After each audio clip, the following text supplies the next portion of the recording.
On the 3rd of March 1943, 173 people died at the entrance to a London Underground station in less than 90 seconds. Not one bomb fell that night.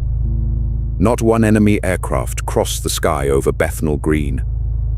The British government knew exactly what had happened within days. They would spend the next 30 years making sure you didn't. This is the story of the worst civilian disaster of the Second World War, and how the rules written in its aftermath are the reason you have never died on a staircase. By 1943, the people of London's East End had been living under bombardment, on and off, for 3 years. The Blitz of 1940 had flattened whole streets of Bethnal Green, one of the poorest, most crowded boroughs in the city. And when the bombs came, the people went underground. Bethnal Green Station was, in many ways, the perfect shelter. It was a brand new station on the Central Line extension, so new in fact that it had never seen a train. Construction had stopped at the outbreak of war. What remained was a deep, dry, empty tunnel system, 70 feet below the streets. The local council converted it into one of the largest deep shelters in London. 5,000 bunks, a library, a cafe serving tea. There was even a theatre for concerts. Local families had spent hundreds of nights down there. Children had grown up sleeping on those platforms. To the people of Bethnal Green, this was the safest place in London. But the shelter had one flaw, and everyone who used it walked straight past it every single night without noticing. The entrance, one narrow stairway leading down from the street, 19 steps, no handrail down the center, no white edge markings on the steps, no police officer or warden stationed at the top, and the only light, because of blackout rules, was a single 25-watt bulb. On the night of the 3rd of March, it had been raining. The steps were wet. The problem is, a staircase is only safe when nobody needs it in a hurry. 17 minutes past 8 that evening, the air raid siren sounded. This was routine. Berlin had been bombed by the RAF 2 nights earlier, and everyone in the East End expected a reprisal raid. Around 500 people made their way down the 19 steps in the first few minutes, calmly, in good order, the way they had done hundreds of times before. Then 3 buses stopped outside the station, and their passengers joined the crowd. The pubs and the cinema up the road began to empty. By 25 past 8, hundreds of people were converging on that single, dim, wet stairway at once. And then, at 27 minutes past 8, came a sound that nobody in that crowd had ever heard before. From Victoria Park, a few hundred meters away, an anti-aircraft battery opened fire. But these were not the familiar guns the East End had listened to for 3 years. This was a brand new secret weapon, a Z battery launching dozens of rockets in a single salvo. The government had not told the public these rockets existed. Nobody had warned the people of Bethnal Green what they would sound like. The crowd reached its own conclusion in an instant. That unearthly screaming roar was not British guns. It was a new German weapon, and it was landing on top of them. What happened in the next 15 seconds would kill more people than any single bomb that fell on London that entire year. Near the bottom of the stairs, a woman was carrying her baby in one arm and a bundle of bedding in the other. On the 3rd step from the bottom, wet, unmarked, in near total darkness, she slipped and fell. The elderly man beside her tripped over her and fell too. In an ordinary crowd, on an ordinary night, that is nothing. People stop. People help each other up. But the crowd above them could not stop, because the crowd above them could not see and the hundreds pressing in from the street, convinced they were under rocket attack, could not know that anything was wrong at all. Here is what engineers now understand about crowds, largely because of this night. At 2 or 3 people per square meter, a crowd is still a collection of individuals. Each person controls where they stand and where they step.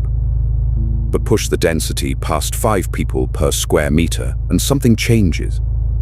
The crowd stops behaving like people and starts behaving like a fluid.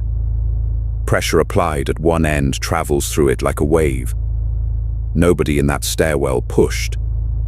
Everybody was pushed. Within 90 seconds, some 300 people were compressed into a stairwell 15 feet wide. Those at the bottom were pinned, 5, 6 bodies deep, under a weight no human being can survive. Most of the dead never reached the ground. They died standing up, held upright by the crush, unable to draw breath. 173 people died on those 19 steps. 84 women, 27 men, and 62 children. The woman who slipped survived. So did her baby. The rescuers worked through the night, and they made a list of the dead. It took until dawn, and then the government took that list and buried it. The next morning's newspapers were permitted to say only this, that there had been an accident at a tube shelter somewhere in East London. Naming the station was forbidden. Printing the death toll was forbidden.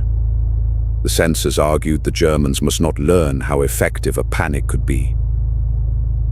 But behind closed doors, the government moved fast. Within days, the Home Secretary appointed a magistrate, Lawrence Dunn, to investigate. Dunn worked quickly and honestly. He interviewed survivors, wardens, police, and council officials. His report was finished in 3 weeks, and its findings were devastating. Because the crush of March 1943 had been predicted, on paper, years earlier. The Bethnal Green Council had written to the authorities in 1941 asking for money to rebuild that entrance. They asked for a crush barrier to break up the flow of the crowd. They asked for a central handrail.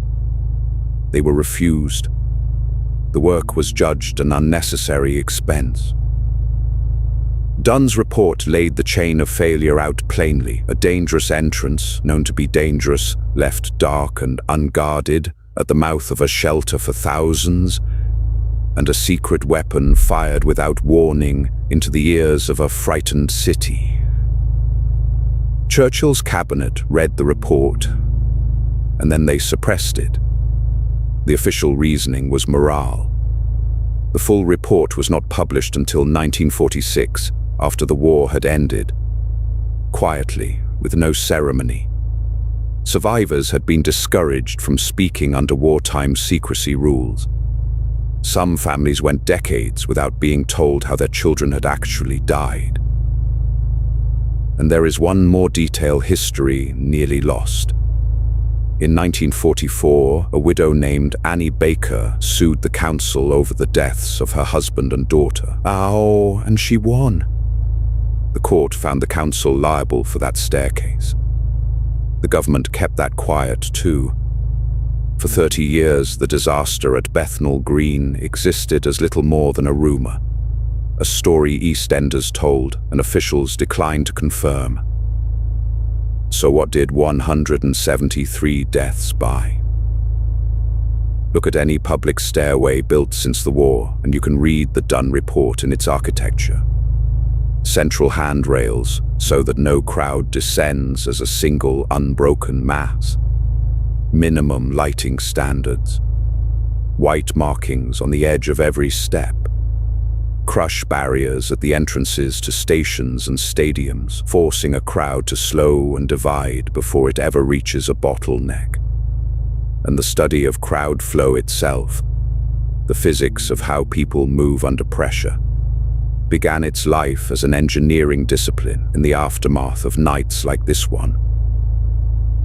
but the lesson has a habit of being relearned at the same price. In 1971, 66 football supporters died in a stairway crush at Ibrox Stadium in Glasgow.